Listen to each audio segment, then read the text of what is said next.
I work with farmers every day.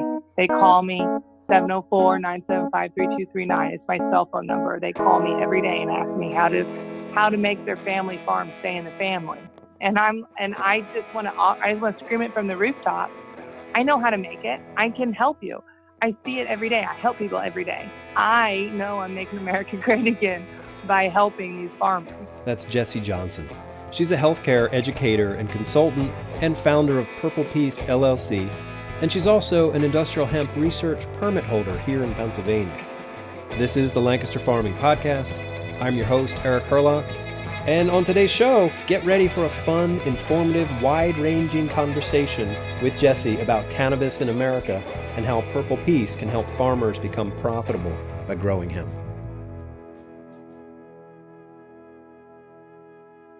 Hey listeners, if you're not a current subscriber to Lancaster Farming newspaper, now's your chance. We have a special deal for you.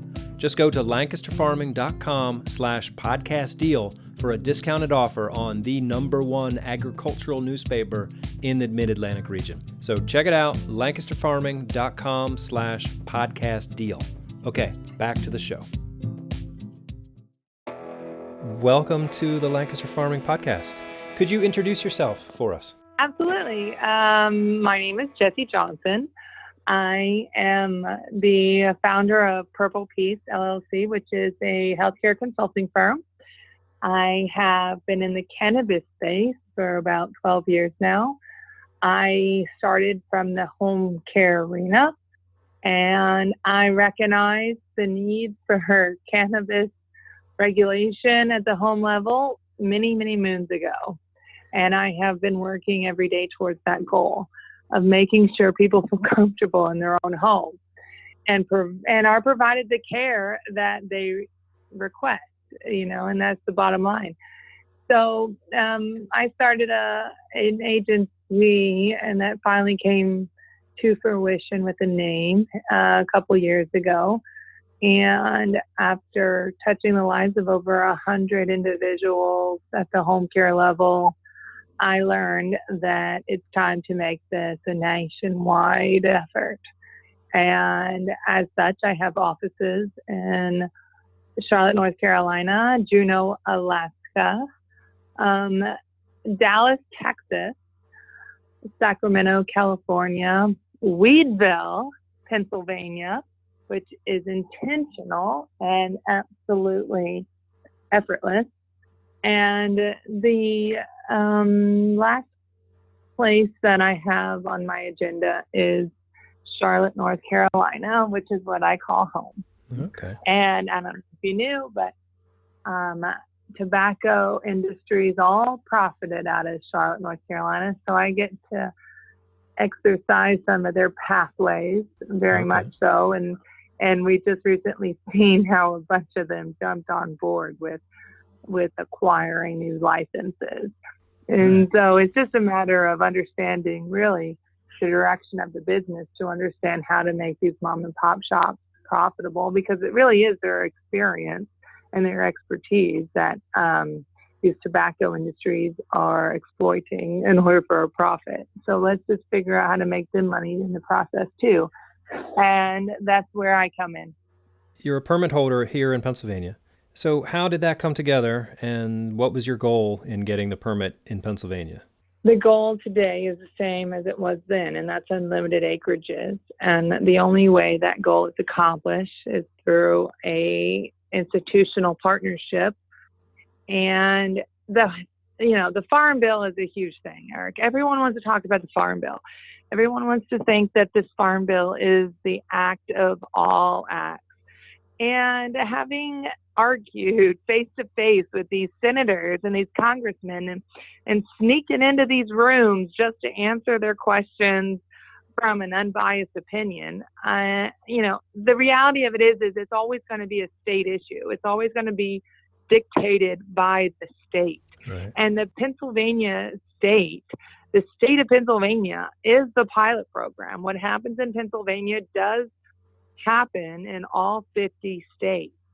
And the sooner you realize that, the sooner your profitability margins increase. And that's just from a business perspective. But from a public health perspective, which is where I come from, the sooner you realize Pennsylvania is the model, the faster you are to protecting the public. And if you look at California, which is always 2 weeks ahead of the East Coast, you see their regulations come down and how it impacts. So I chose Pennsylvania because it's the 5th largest state and it has the highest demand of healthcare. And if you look at Obamacare, or rather the Affordable Care Act, you will see that all authors are from the state. And if you look at the federal legalization of cannabis in the United States, you will too see that all authors are from the state. And it has everything to do with this being the pilot program. Pennsylvania is the only state in the entire nation that has effectively, year after year, demonstrated 100% control of diversion of a controlled substance, and that is alcohol.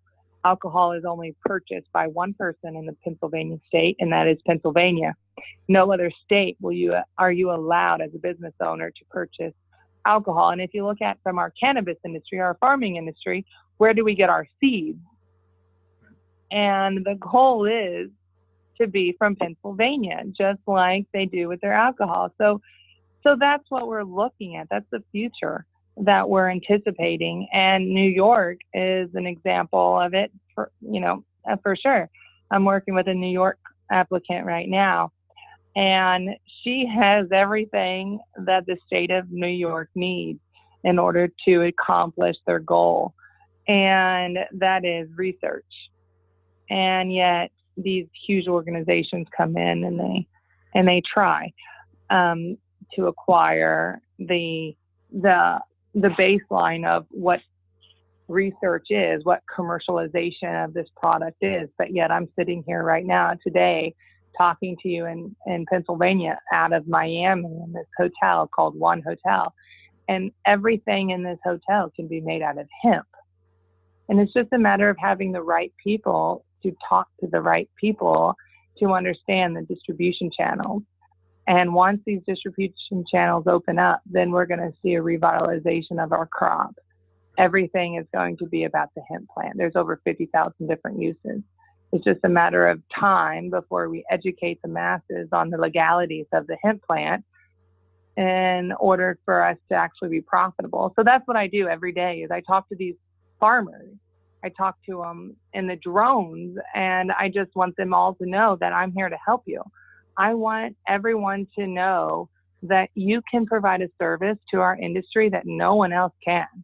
And it starts with the plant. And so let's figure out how to not lock you in like they do in Europe and how to make you non-exclusive. So that's really my goal every day. I work with farmers every day. They call me 704-975-3239. It's my cell phone number. They call me every day and ask me how to make their family farm stay in the family. And I just want to scream it from the rooftops. I know how to make it. I can help you. I see it every day. I help people every day. And the only thing that I get in return is a smile on my face because I know I'm making America great again by helping these farmers. And that's really my goal and why I have a permit in the pilot state for the federal United States. Like, this is the pilot program. This is the state. And if it wasn't for people like you that are broadcasting this nationwide, do they know that these, laws that prohibit our advertising and marketing, these laws prevent us from screaming it at every corner of the earth that just because the pharmaceutical companies decided to fund a few politicians, did we have this, black sheep of an industry thrown on us? But I'm looking at all these products. There's nothing that hemp can't do. We're a nautical society. Canvas starts with cannabis. Like, everyone knows that it's there. It's been around. But there's a lot of education that's missing. And that's why we're fighting every day to educate the masses so that we can, restore a recyclable, renewable, reusable energy source. And that is the definition of making America great again. So tell me about your experience farming here in Pennsylvania. Where was it? How many acres did you grow? How involved were you in the nuts and bolts of the farming? Was in Weedville, Pennsylvania. Weedville. Which is where? What county is that? Elk County. Elk. The largest population of elk in the entire United States of America reside in Elk County, Pennsylvania. And they titled a whole county after these little animals. And they're not little, technically. They're very aggressive. And they do not like females. So they attack. And I've been chased down by a few of these. Yikes. But nonetheless, it's Elk County, Pennsylvania, and it's called Weedville. And it's a little rural town that me and my partners out there, we have been buying up every piece of property that we can because we love the town, we love the name, and we're dedicated to bringing about 200,000 jobs to the area. And we will accomplish that goal. And I chose Elk County, Pennsylvania, because of Weedville. But more importantly, my experience in Pennsylvania after 12 years of growing this plant all over the United States of America, I can tell you, Pennsylvania really made me pray. It really did, because I sat there looking at floods of water going over my feet into my crop last year, record-breaking, history-making rainfall in Pennsylvania last year. And here I am staring at my crop, and I have had it cost me $112,000 cash to make sure my crop came out of the ground in Pennsylvania. The most expensive crop I've ever had in my entire 12 years was in Pennsylvania. And the reality of it is just because there was a lot of rain, I had to make my field float, if you will. So we had to stop the rain because these ladies, they don't like the rain. They don't like a lot of wet. So you got to keep them dry and sandy, and all of those things we help out. You know, we make sure the farmer understands. We go on about 3-4 weeks before we would ever put a seed down.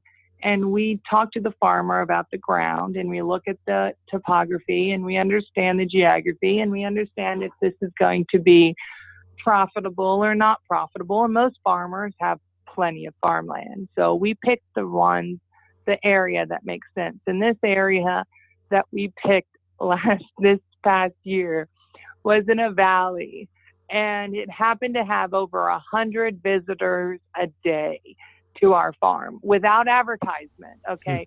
We had a camera. We have 14 cameras at any given moment on our field.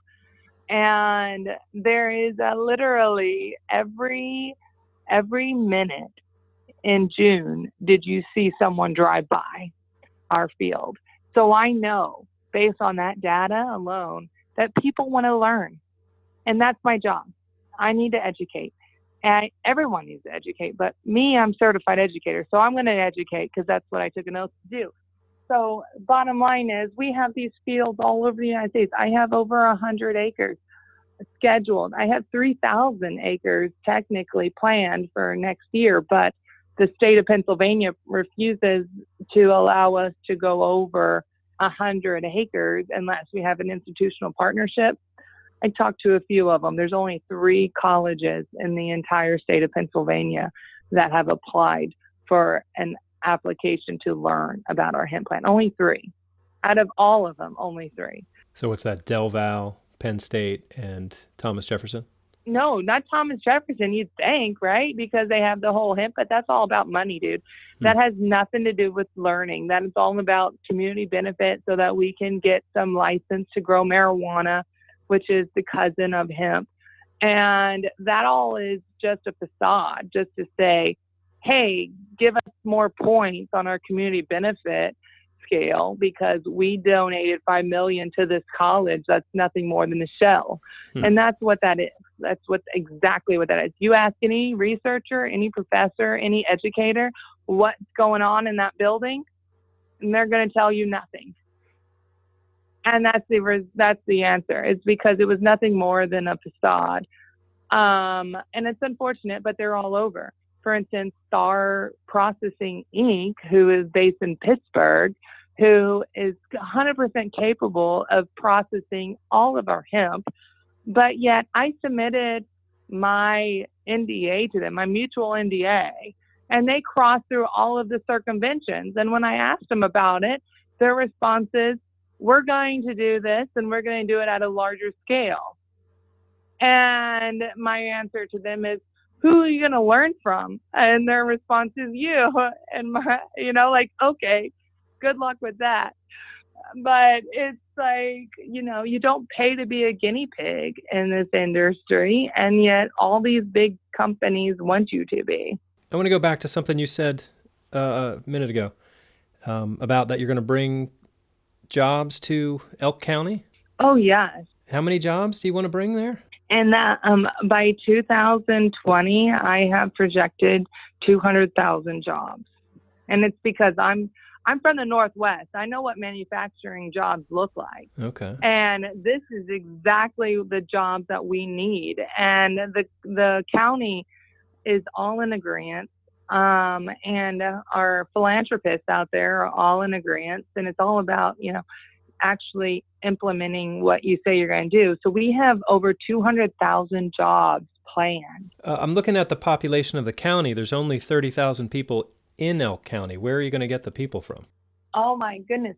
So surprisingly, a great amount of individuals are from Pennsylvania and want to come back to Pennsylvania, want to move home from Colorado, want to move home from Oregon. Mm-hmm. I have 3 companies that are based out of Pennsylvania, but yet operating in Oregon because of the laws. And as soon as the laws open up that they can come back home, they will. They want to. And that's what you're going to see. Like, the biggest outcome of the Farm Bill is nothing to do with all this propaganda about, you can grow it too. It's a cash crop too. It's always going to be a licensing situation. You're always going to have to operate under a license. So your farmers that farm, if they don't know the license holders, they don't get to farm, period.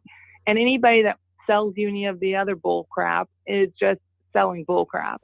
So nonetheless, the people that want to come home and get to know their politicians, get to know their license holders, and get to say, hey, I've been doing this work for years in Oregon, and I want to help Pennsylvanians do the same work, only on a slightly more, entrepreneurial, intellectual, proprietary scale, then let's talk. But at the end of the day, it's called a weed for a reason. And, that's just the bottom line. You have a permit in the West doesn't make you qualified to grow it in the East. Right. So I was talking to the Secretary of Agriculture here in Pennsylvania about what the Farm Bill is going to mean for farmers here and the permit holders here in the pilot program. And he's pretty sure that the cap on permit holders and acreage is going to be lifted with this new Farm Bill. So that 100-acre cap, I think, is going to go away. Yeah. And that's all the forest of the trees, Eric. That guy is saying, well, if our universities pay the money to be a part of the program, then they don't have to demand 100 acres on all of the permit holders that they do business with. It is not like a flip the switch, there's a light on, there's a light off, which is which is the propaganda you hear about when it comes to politicians. It's available, but there's so many hoops to jump through, tunnels to crawl through, people to pay. And then all of a sudden you get to do what they all said you could do. And that is grow unlimited. So I talked Monday when I renewed my application, which happened to be the deadline for Pennsylvania. Right. I renewed my application. I was on the phone with Penn State University, Alyssa Collins, PhD. I asked her, point blank period, what are the private partnerships you're engaging in and what do they look like? Because I want to not only meet those expectations, but I want to exceed. And her response was simple. None. So why was my response? And her answer was, we don't have the people in place to accomplish the goals. And so those things are all timely and they'll come. And yet Redding is out there saying, oh, and that's his job, you know, that's what he's supposed to do. He's supposed to bring about economy to the state of Pennsylvania. And the reality of it is he gave, you know, our license holder, Penn State, which is the hugest, the biggest, the best, in my opinion, agricultural department is not yet entertaining the idea of working with private partnerships, which in a nutshell just means we have the money to make sure your dreams come true, but you have to jump through all of the hoops. And if you do it, we'll pay. And those are the partnerships. And so why can't you jump through the hoops? Because we don't have enough people holding the ring. That's the reality of it. So she's going to acquire more people next year. And then next year, will we entertain the idea of doing a private partnership with the state of Pennsylvania? But that's not, you know, that's not a guarantee. So when it comes to unlimited acreage, no, it has everything to do with the way the law is written. And the law is written to state, if we're not in a partnership with one of the license holders that is also an institution of higher learning, which in our case is 3, then we don't get unlimited acreage. So interesting. That's the problem. And you don't think the Farm Bill is going to change any of that? No, the Farm Bill gave us the option of partnering with institutions. The Farm Bill 2018 does not require institutions to partner with us. Right, but Pennsylvania requires that. Most states require. There's some outliers, like Tennessee, for instance. There's no rule in Tennessee. If you can grow in Tennessee, then you can make money and you can pay the state of Tennessee to grow, then by all means, grow in Tennessee. And that's something we can do. We can move to Tennessee and we can start paying them our tax dollars and we can start growing on their farmland. But why? Pennsylvania is better than Tennessee in all sense of the word. Not only are we bigger, but our climate is better. Our business taxes are better. Our regulations are more public focused. And there's no reason to go to Tennessee, you know. But yet we could if we wanted to. And those people that do are called license chasers. Individuals chasing these licenses in order to acquire the infrastructure to charge Wall Street a share, you know, and it's about $10,000 a share at this age. So, you know, by the end of the year, next year, we're looking at about $100,000 a share. And those are all because we have less than 10,000 individuals in the United States of America holding onto a license to grow. I'm one of them. And I can tell you, it costs every damn dime to hold one of those licenses. And if you don't know how to farm, if you don't know how to distribute, if you don't know how to manufacture, then you're not going to be successful.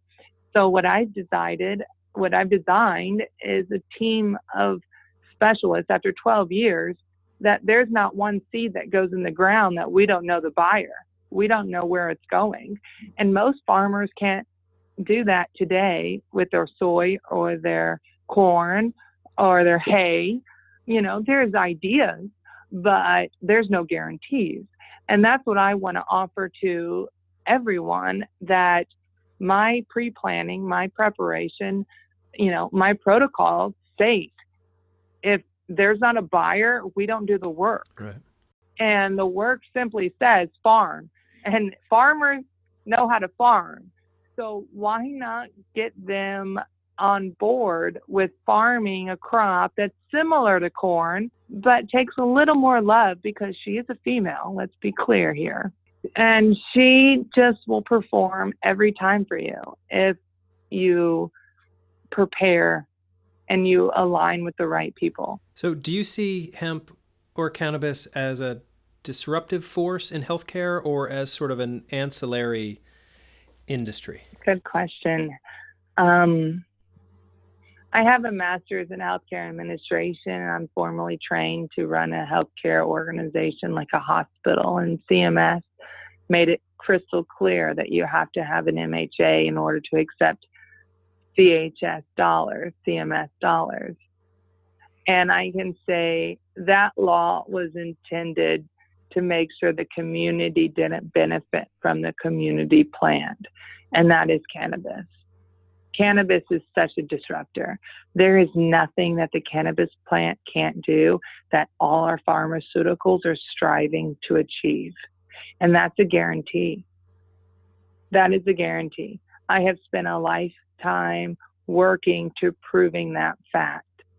And I can't find a single individual, single company, single organization that has the ability, let alone interest, to challenge that question. Is what can our hemp plant do that can't do that you can? And it's a very interesting, and I'm not, just because I'm a farmer doesn't mean that I'm like trying to promote this plant. I'm fiscally responsive. I am the most responsible individual you'll ever meet. And it has everything to do with, if I don't put my dollar down, you sure as hell shouldn't.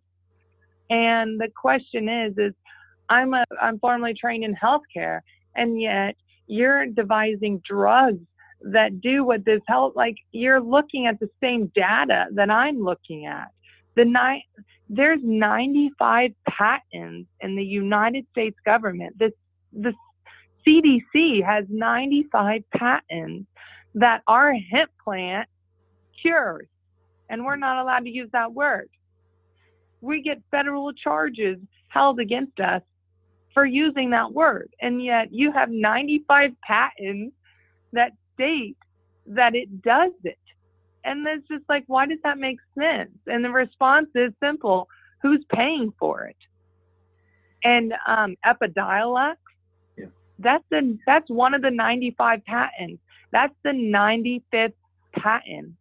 They bought it from us. And if you track through the history, you'll see how much they paid so that they can take one of our patents on cannabis and then turn around and sell it to us for $35,000 a gram. And yet, if you go to California, the same product is $60 a gram. So what should people know about the hemp plant, in your opinion? What are they missing in the overall hemp story here? Okay, the biggest thing that I get calls about every day, Eric, every freaking day: can I do it without a permit? The answer is no. Please scream it from the top of the highest mountain. You cannot grow it without a permit. You will never grow it without a permit. If you do, you're jeopardizing yourself and your family. Please don't do that. The response is call someone with a permit. Everything is public knowledge. Look on your internet. Call your Department of Agriculture. Find the permit holder. Ask them if you can grow with them. And 90% of the time, you're going to hear the word yes, because they know that you're growing and that you're a grower and that you might offer some diversity that we can't. So yes, the answer is yes. Grow with us, but don't grow alone. You will not be successful. In fact, most of your shit will be seized. And I can show you numerous clients of mine that called me after the fact. I've been doing this for 12 years. Numerous acres, hundreds of thousands of acres have been seized by the federal government because you didn't pay your state representative. So do not grow without a permit is my first and only scream from a mountain. Okay, you can't tell the difference between marijuana and cannabis, okay, because there is none. Cannabis is marijuana. Cannabis is hemp. When someone sees a cannabis plant, they think you're getting high from it. And you can't get high from a hemp plant, yet the police department doesn't know what a hemp plant looks like and what a marijuana plant looks like, because a rose of the same color is nonetheless a rose. So you have to understand that educate yourself on the agronomy of the plant before you try to make a cash profit off of it, because karma is the same thing that our plant is, a female, and she will bite. So do not produce a cannabis plant without a permit, is my first and foremost. The other thing is you have an ability to grow, and I want to know. And that's why I started my consulting firm, is because I can take care of the patients every day, but it wasn't until I seen the disruption in the supply chain did I understand that the farmers needed education too. So let me educate. I do 30 minutes. I talk a lot. I don't know if you noticed, but I talk a lot, and in 30 minutes, I can educate you on your path. If I can't fix your problem, no one can, and that's a guarantee.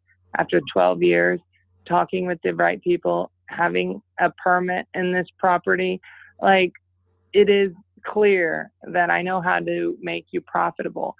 But anybody can grow it. Not everyone can sell it. You have to know the compliances and the protocols in place in order to make yourself profitable so that you can grow it again the next year. And that's what my team thrives on. I'm in a hotel right now that is completely made out of 100% recyclable products. And there's no reason that this is a multi-billion-dollar contract for a hemp client. Like, literally, I'm growing 3,000 acres. And I have a Bruce Bennett that is the only guy that can spin hemp fiber into a workable product, a finished product. Like, this is the exact kind of mentality that we're looking for. And if you're growing out there and you have these equipment and you have all of the ability and the desire to report, and you're a Purple Peace client, you're very much, let me turn your 1 acre 700 max on corn into a 7,000 max on hemp any day of the week. Wow. All you need is the right people. And that's not very forthright. And so that's what my goal is. That's why I'm doing all of this, is I want everyone to know that we can help you and we can keep the family farm. And that is my goal. Cool. And that's Purple Peace's goal. Question again about something you said earlier. You've been farming hemp for 12 years? Is that right? Growing hemp, I would say growing cannabis. Growing cannabis, okay. In 1996, the state of California allowed medical marijuana. Okay. In 1996. And it wasn't for a little mongrel named Lisa who had epilepsy did they pass medical marijuana in 1996 in California. Okay, yeah, I hadn't realized it was that long ago. Yeah, most people don't. And it's all because of the laws. Like, the laws written then are the same laws written now. You may not advertise or market. And think about it. Have you ever not advertised or market your own abilities? And what is the outcome of that? So what should farmers be doing now to prepare themselves? Don't grow soy. I know it sounds weird, but don't do it, because your acid in your soy plant is preventing me from putting my hemp plant on your property. So don't grow soy. And the other thing is, how to prepare for it is to simply call your Department of Agriculture and ask them if there is an interested party in working with them. Just ask the question. And if you did that in any of the states that Purple Peace is working in, you will hear the response of yes, and you will get my cell phone number. Because every single state, I'm looking to educate the farmers, because right now there's no budget to educate farmers. So those department heads aren't going to educate you. There's no time. There's no talent. There's sure as hell no treasure.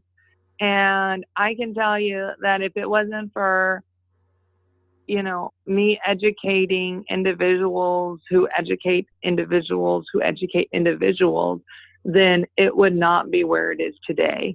And that is the same story spoken among a lot of the mentors I look up to.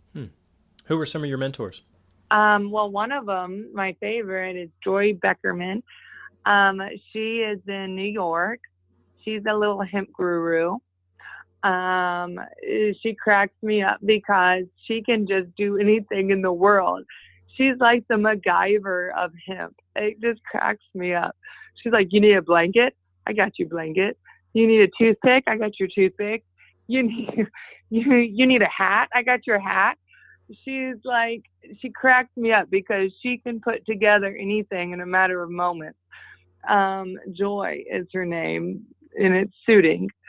The other hemp guru is Gloria Costello. Gloria is one of the first females to ever sit at the Hemp Industries Association, and she is of Spanish descent, and she has the Latino farmers in the back of her hand. And every time I have a stressful moment where my farmers quit or my farmers think that the hay costs are much more valuable because they're consistent. Let's be clear there. We have the same people buying the same products year after year. So let's devote the time and energy to that kind of crop. Here comes Gloria to the mix, and she just reminds people that you can be you and you can do the same thing over again, or you can make a little more money trying something new.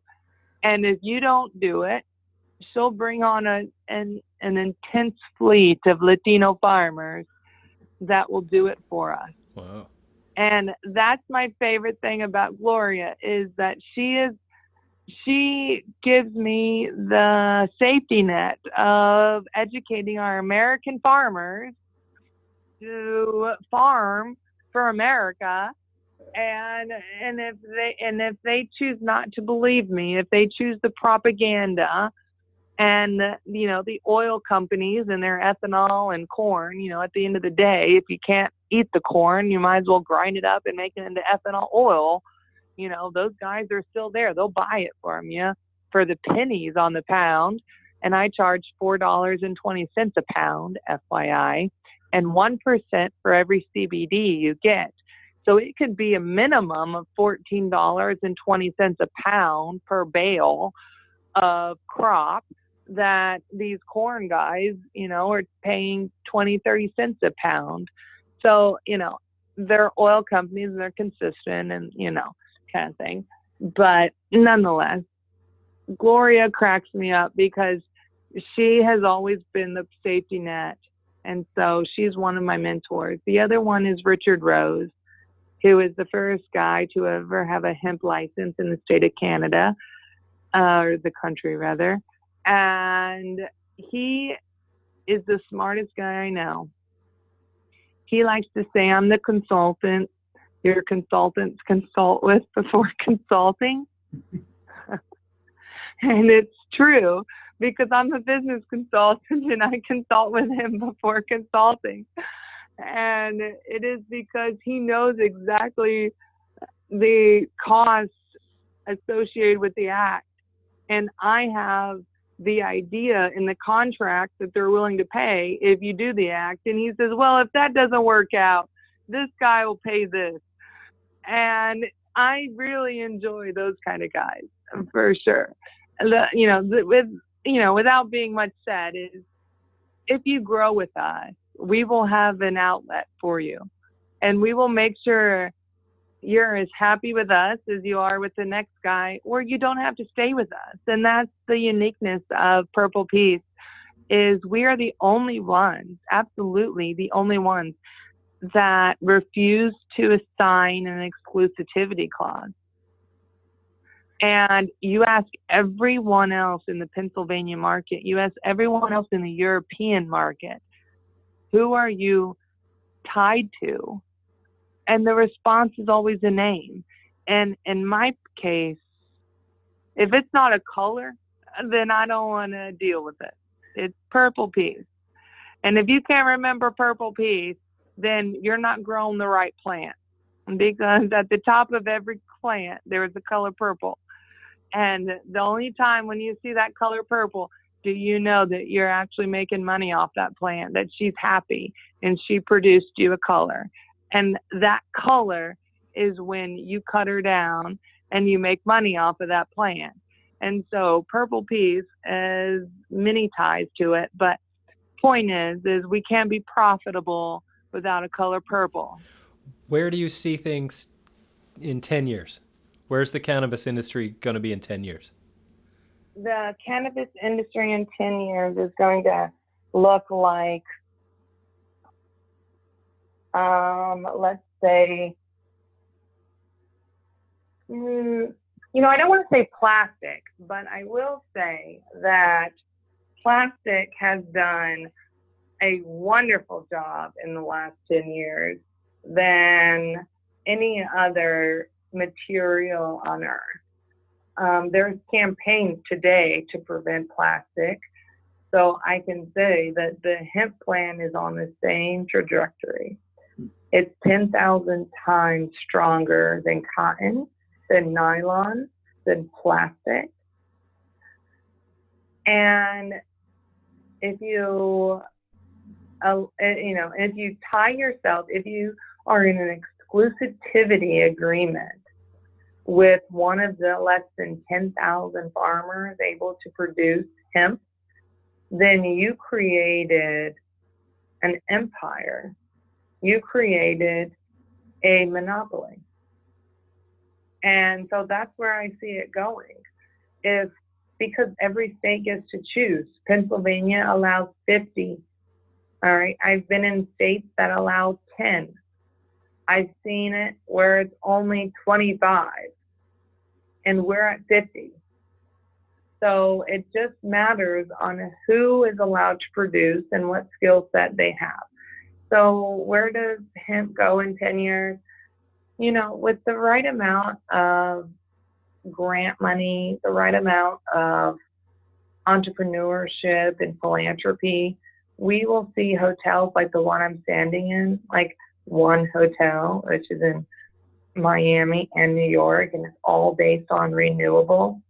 All right. Like this hotel is exactly what hemp will look like in the future. It's just a matter of aligning with the right people and making sure your distribution channels are in place before you even set to grow. Don't be scammed. Don't let these guys come into you and say, hey, guess what? I can make you a cash crop. I can make you a millionaire in the next 5 years. I can do this. You just have to do what I ask you to do. Don't let those guys confuse you. It is all about planting the right crop, understanding the cost, and knowing the distribution channels that, be smart about it, and you will be profitable too. And that's what I really want people to know. Like in the farming industry, I get calls every day, 14,000 acres here, 3,000 acres here, that's more land than anybody has ever grown in hemp, but yet it's never going to change. People are going to come to the table every day with more and more acreage, because what I told my first client as a business consultant is the same thing I tell my last clients as a business consultant. You want to control the cannabis industry, you own the land. If you don't own the land, you don't own the cannabis industry. There's only one thing that we need in the cannabis space, and that's land. Mm. So I have over 1 million acres to date. And it sounds, fictitious in nature, but I have 1 million acres, and it's growing every day because I intend to control the land. I intend to make sure that if there's a market, it's one that I created. Mm-hmm. Does hemp have a role to play in mitigating climate change? That's a good question. I would leave it up to the experts. I've had enough conversations with them to say my money's on yes. You know, I'm a betting woman. I would say I got my money on yes. And yet, you never know, because I don't control the industries. I don't control the manufacturing hubs. I don't control Kraft or Ford or Chevrolet or Dodge. I don't know who is putting out what emissions at what time. So I do not know the answer. But what I do know is that my plant has certain properties that most plants don't. And if we put these plants in large amounts all over the world, given their properties, I guarantee you we're going to see numbers that no one else has seen in the world. No other country has had the ability to witness. And it's because we're the only ones that can control it as well as profit from it. And that's a guarantee. Jessie Johnson, thank you very much for talking to me today. You're very welcome, Eric. I love talking. And if you want to talk to me more, we can talk some more all the time. Okay, well, thank you all for listening to our show today.